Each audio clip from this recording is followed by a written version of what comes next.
challenge.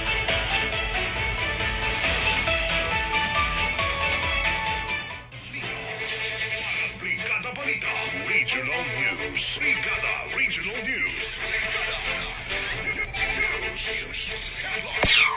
Niabot sa katulong alarma ang sunog nga naitabo sa residential area sa Purok 7, Rosemary Street, Barangay Kapitan Tomas, Monteverde, Agdao, Davao City, pasado alas 2 sa hapon nitong Lunes, Marso 16. Sumala sa Davao City Fire District, nadawat ang report alas 2 diya sa hapon.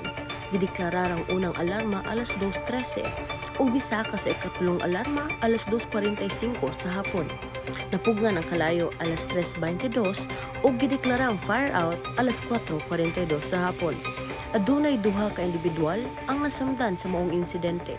Sa dato sa CSWDO, hangtod alas 9 sa gabi, mikabat na sa 176 ka pamilya ang apektado, samtang 83 ka tag-iya sa balay ang naapektuhan.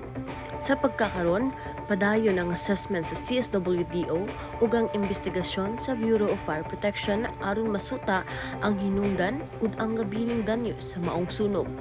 In the heart of changing lives, ako si Brigada Nel sa 93.1 Brigada News FM, Davao City News Authority. That project was brought to you by NutriCleanse Herbal Capsule. Linis Chan, Sexy Chan. Para Brigada